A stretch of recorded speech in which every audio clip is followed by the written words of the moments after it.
तो ये जो लेसन, ये जो कविता है हमारी, जिसका नाम है स्वर्ग बना सकते हैं, ये स्वर्ग बना सकते हैं नाम की कोई कविता नहीं है। वास्तव में जो कविता है उसका नाम है कुरुक्षेत्र। और यहां हमें पढ़ने के लिए उस किताब का सिर्फ एक अंश दे दिया गया है और उसका नाम डाल दिया गया है स्वर्ग बना सकते हैं। ये रामधारी सिंह दिनकर की एक प्रसिद्ध रचना है जिसका नाम है कुरुक्षेत्र। ध्यान रखिए इस बात को। और इस कुरुक्षेत्र के मैदान में क्या हुआ है आपको पता ही है। एक तरफ कौरव है, एक तरफ पांडव है। एक बार फिर से समझ लीजिए कि कौरवों और पांडवों में से कौरव जो थे वो 99 भाई थे। 99 भाई थे और एक उनका भाई जो था वो दासी पुत्र माना गया जिसका नाम था युयुत्सु, और दूसरी तरफ 5 पांडव थे। नियम के हिसाब से देखा जाए तो टोटल 99 + 1 + 5 कितने हो गए? 105। यानी टोटल भाई कितने हुए उनके? 105। अब 105 भाइयों में अगर हम ध्यान दें तो हमें पता चलता है कि 105 भाइयों में से अगर प्रॉपर्टी है वो 105 पार्ट में डिवाइड होनी चाहिए। यानी पूरा का पूरा हस्तिनापुर 105 भागों में डिवाइड होगा। नियम ये है। लेकिन हाँ, सवाल? हाँ, पर वो जुए के पहले तो उन्हें दे दिया था ना आधा राज्य। जुए के पहले उन्हें आधा राज्य दे दिया गया था, लेकिन बाद में जो है वो दुर्योधन के मन में बेईमानी आ गई थी। तो इस बेईमानी को भी उन्होंने नजरअंदाज किया पांडवों ने, और उनको ये कहा कि हमें दे दो 5 ग्राम, हमें 5 गांव दे दो केवल। और उस पर भी वो माना नहीं। अंत में क्या हो रहा है? महाभारत का युद्ध। किसके लिए? प्रॉपर्टी के लिए, जमीन के लिए। इसी बात को समझाया है पहली लाइन में, धर्मराज यह भूमि किसी की नहीं कृत है दासी। यानी कि आप समझ लीजिए कि महाभारत के युद्ध में अर्जुन ने जब बाण मार मार करके भीष्म पितामह को मृत्युशैया पर लेटा दिया, या शरशैया भी बोल सकते हैं। शरशैया मतलब बाणों की सेज, और मृत्युशैया भी उनके लिए वही हो गई थी, मौत की सेज भी हो गई थी। तो उस शरशैया पर जब उनको लेटा दिया गया था, युद्ध बंद हो गया उस दिन का, तब रात में ये लोग उनको देखने के लिए आए थे पांडव। तो उन्होंने जब उनको प्रणाम किया तो प्रणाम करने के बाद युधिष्ठिर के साथ उनका संवाद होने लगा। किसका? भीष्म पितामह का। उसी दौरान वे उसको कुछ उपदेश दे रहे हैं। भीष्म पितामह युधिष्ठिर को कुछ उपदेश दे रहे हैं, और उपदेश देते हुए वो उसे समझाते हैं। क्या समझाते हुए कह रहे हैं? पहली लाइन देखें, धर्मराज यह भूमि किसी की नहीं कृत है दासी। हे धर्मराज। धर्मराज किसको कहा गया है? धर्मराज किसको कहा गया है? युधिष्ठिर को। युधिष्ठिर को धर्मराज क्यों कहा गया है? क्योंकि वे सारे कार्य धर्म के अनुसार करते थे, कोई भी अधर्म वाली बात या अधर्म वाला कार्य नहीं करते थे। तो धर्मराज ये भूमि किसी की नहीं कृत है दासी। है धर्मराज, ये जो जमीन है, ये जो भूमि है, ये जो धरती है, वो किसी की खरीदी हुई नौकरानी नहीं है, दासी नहीं है। वो दासी नहीं है। ये जमीन किसी की दासी नहीं है। जैसे हम दासों को खरीद लेते हैं, पहले समय में क्या हुआ, लोग दासों को क्या करते थे? खरीद लेते थे और उनसे मन माना काम करवाते थे। अब दासों का स्थान नौकरों ने ले लिया है, लेकिन नौकर अब खरीद करके नहीं बल्कि वेतन पे काम कर रहे हैं, वेतन पे काम करते हैं। लेकिन पहले जो दास थे उनकी स्थिति बहुत बुरी थी। उनसे जैसा मर्जी वैसा काम लिया जाता था और बदले में उनको कोई स्थायी वेतन नहीं था, सिर्फ खाने पीने भर के लिए उसको मिलता था। तो ये बात भीष्म पितामह समझा रहे हैं युधिष्ठिर को कि हे धर्मराज युधिष्ठिर, ये भूमि किसी की दासी नहीं है, बल्कि है जन्मना समान परस्पर इसके सभी निवासी। बल्कि इस धरती पे जो इंसान जन्म ले लेता है, इस धरती पे जो इंसान जन्म ले लेता है, यह धरती पर, इस धरती पर रहने का वो अपने आप अधिकारी माना जाता है। आपने अगर इस धरती पे जन्म ले लिया तो आपको कोई ये नहीं कह सकता कि भाई तुमने धरती पे जन्म क्यों ले लिया, निकल जाओ यहां से, दूसरे ग्रह पे चले जाओ, ऐसा कोई बोल नहीं सकता। यहां पर धरती पे जन्म लेने का अर्थ ही हो गया कि अब धरती ही हमारा पालन पोषण करेगी, हम धरती पे जीने के अधिकारी हो गए।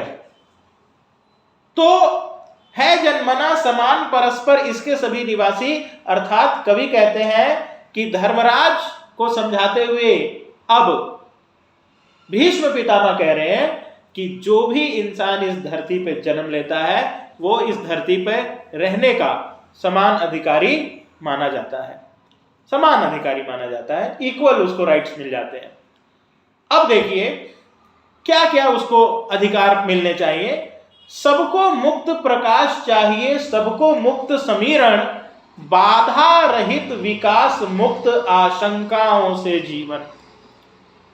हवा पर किसी व्यक्ति का निजी अधिकार नहीं है, इसलिए धरती पर जन्म लेने वाले सभी मनुष्य ही नहीं बल्कि पशु पक्षी या कोई भी जीव, उसको हवा मिलना चाहिए मुफ्त। उस पर आप किसी तरह का प्रतिबंध, टैक्स, पैसा नहीं लगा सकते, मुफ्त में उसको मिलना चाहिए उस पर, क्योंकि क्या है, प्राकृतिक संपदा है और प्राकृतिक संपदाओं पर सभी का समान अधिकार है। तो सबको मुक्त प्रकाश भी चाहिए और समीरण भी। प्रकाश मतलब सूर्य की रोशनी जो है, सूर्य की रोशनी पर सबका समान अधिकार है और ये सूर्य की रोशनी पर कोई ऐसा एक व्यक्ति अपना निजी अधिकार नहीं जमा सकता। तो सबको मुक्त प्रकाश चाहिए, सबको मुक्त समीरण, बाधा रहित विकास। सभी व्यक्ति, सभी लोगों के जीवन के डेवलपमेंट में किसी भी तरह की बाधा ना आए, किसी भी व्यक्ति के जीवन के विकास में किसी तरह की बाधा ना आए। ये बाधा क्या है? बाधा मतलब क्या? किस तरह की बाधाओं की बात हो रही है? हाँ, प्रॉब्लम। प्रॉब्लम मतलब कौन सी प्रॉब्लम? कौन सी प्रॉब्लम की बात हो रही है यहां पर? यहां पर बाधा से तात्पर्य क्या है? बाधा से तात्पर्य है हमारा जातिवाद, धर्म, भाषाएं, प्रांत, ये सब चीजें जो इक्वेलिटी के मार्ग में यानी कि एकता के मार्ग में बाधा डालती हैं। हमारे देश में ये बहुत बड़ी मुसीबतें हैं, देश में ये बड़ी बड़ी मुसीबतें हैं। तो कवि कहते हैं कि सभी मनुष्यों को एक समान विकास जीवन का हो, यानी कि अगर कोई नौकरी कर रहा है तो उसको टाइमली उसमें क्या मिलना चाहिए? इंक्रीमेंट मिलना चाहिए। अगर वो अच्छा काम करता है उसको समय पर वेतन मिले, उसको भी उतना ही वेतन मिले जितना कि बाकी के लोग उसके पद पर काम कर रहे हैं उनको मिलता हो, मतलब किसी के साथ भेदभाव ना हो। फिर कवि कहते हैं लेकिन विघ्न अनेक अभी इस पथ पर अड़े हुए हैं, मानवता की राह रोककर पर्वत अड़े हुए हैं। कवि कहता है ये तो बात होनी चाहिए, लेकिन क्या बताएं, बहुत सी परेशानियां, बहुत से पहाड़, कैसे पहाड़? मुसीबत के पहाड़, बहुत से पहाड़, बहुत सी मुसीबतें अभी भी इस मार्ग पर जो हैं खड़ी हैं। और वे मुसीबतें कैसी हैं? पर्वतों के समान।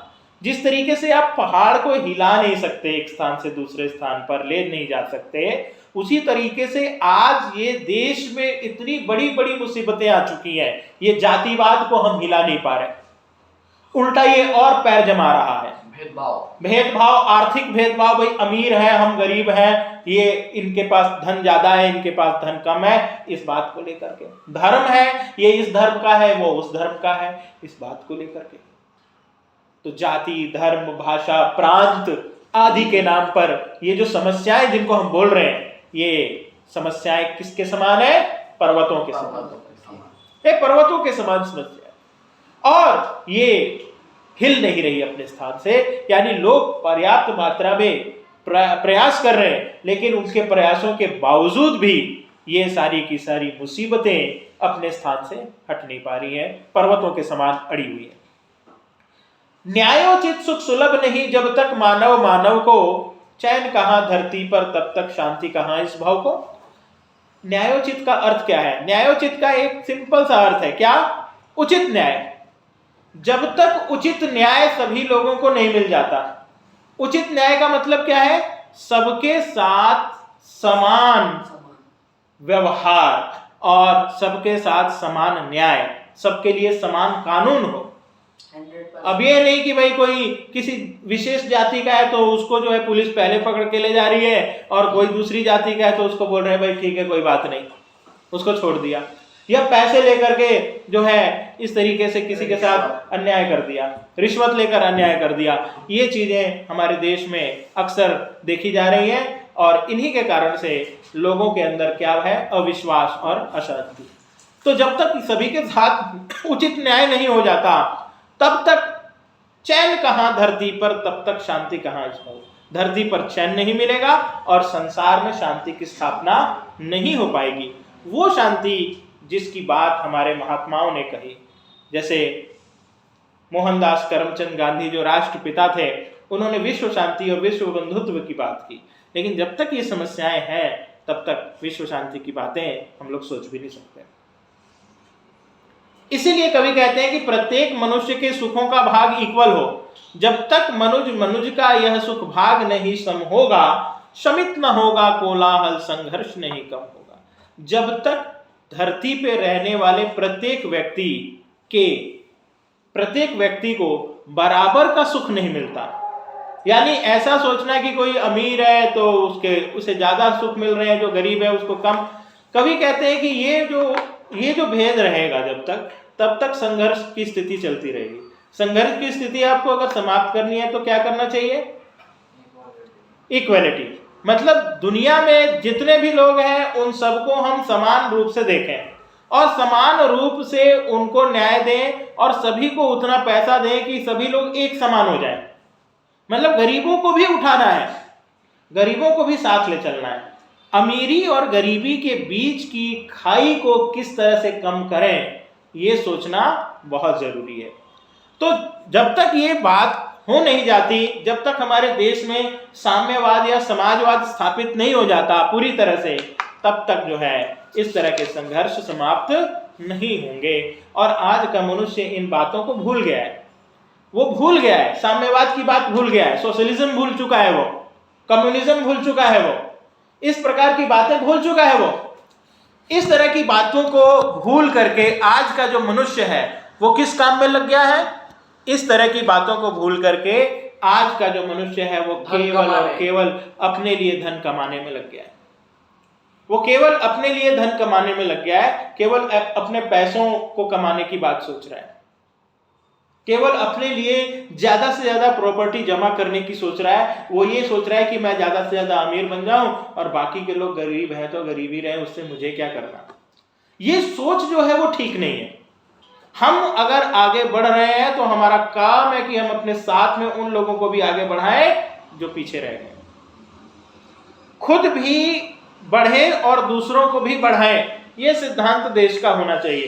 केवल मैं आगे बढ़ जाऊं और ये पीछे रह जाए, इस प्रकार की सोच जो है वो देश की प्रगति में बाधा डाल रही है। तो इन बातों को भूलकर आज का मनुष्य आपसी शंका और भय के वातावरण में जी रहा है, लगा हुआ केवल अपने में और भोग संचय में। आज का मनुष्य केवल अपने में लगा हुआ है और केवल अपने लिए ज्यादा से ज्यादा भोग संचय कर रहा है, ज्यादा से ज्यादा खुद ही के लिए वो पैसे जमा कर रहा है, धन दौलत जमा कर रहा है, सुख सुविधाएं जमा कर रहा है। प्रभु के दिए हुए सुख इतने हैं विकीर्ण धरती पर, भोग सके जो उन्हें जगत में कहां अभी इतने नर। कवि क्या कह रहे हैं? कवि कहते हैं कि प्रभु के दिए हुए सुख इतने हैं विकीर्ण धरती पर। प्रभु मतलब कौन? ईश्वर। ईश्वर ने हम मनुष्यों को इतने सारे सुख दे रखे हैं धरती पे, इतने सारे सुख दे रखे हैं कि इन सारे के सारे सुखों को अगर हम भोगें तो भी हमारा जीवन कम पड़ जाएगा। इन सारे के सारे सुखों को भोगने के लिए हमारा जीवन क्या पड़ जाएगा? कम पड़ जाएगा। तो प्रभु के दिए हुए सुख इतने हैं विकीर्ण धरती पर, यानी भगवान द्वारा दिए गए इतने सारे सुख साधन, यानी यहाँ सुख साधन किसको कहा जा रहा है? Natural resources. नेचुरल रिसोर्सेस जैसे पानी है, पानी आप जितना पीना है पीजिए, नदी का पानी पीजिए, गंगा का पानी पीजिए, समाप्त कभी नहीं होगा। हिमालय से निकलने वाली नदियों में साल भर पानी रह रहा है, आपको जितना पानी पीना है पीजिए, लेकिन उनको स्वच्छ रखिए, आपके लिए पानी की कोई कमी नहीं होगी।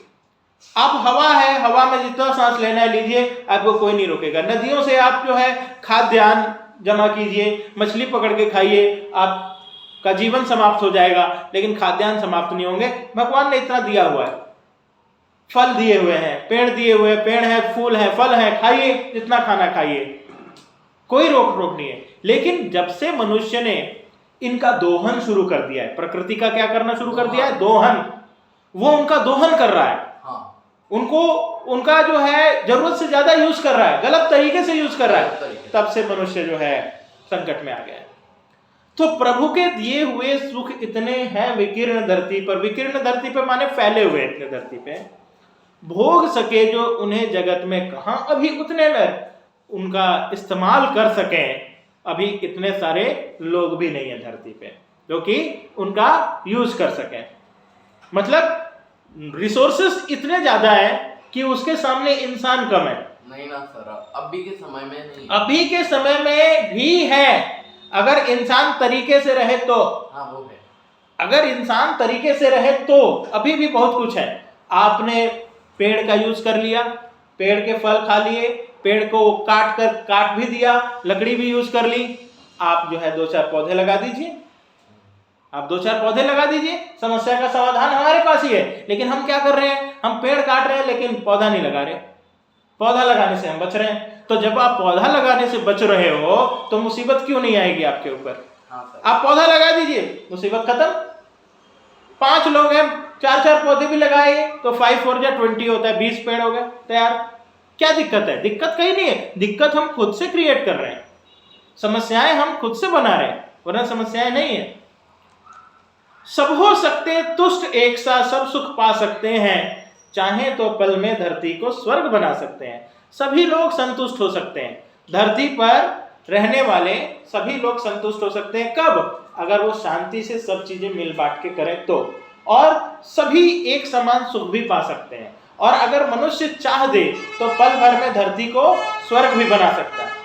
अगर इंसान चाह दे तो पल भर में धरती को क्या बना सकता है? स्वर्ग। अच्छा, धरती को स्वर्ग बनाने का क्या मतलब है? जैसे कि शीर्षक है स्वर्ग बना सकते हैं, तो स्वर्ग तो आसमान में, क्लीन रखना, सफाई, स्वच्छ, मतलब आप धरती को स्वर्ग जैसा बनाइए तो वो स्वर्ग हो जाएगा। स्वर्ग समान भोग। जैसे स्वर्ग में जाति धर्म के नाम पे मारामारी नहीं है, जाति धर्म के नाम पे, प्रांत के नाम पे, भाषा के नाम पे मारामारी नहीं है।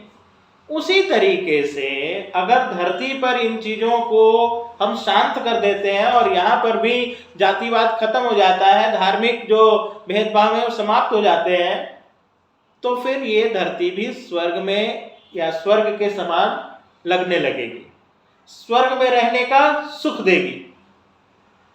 असली बात तो ये है कि स्वर्ग है कि नहीं है ये हम जानते भी नहीं है, लेकिन हम चाहें तो अपने हाथों से धरती पर ही स्वर्ग की रचना कर सकते हैं, अगर इंसान चाहे तो। इसलिए इस कविता का शीर्षक रखा गया है स्वर्ग बना सकते हैं, मतलब बना सकते हैं अगर हम इच्छा रखें तो।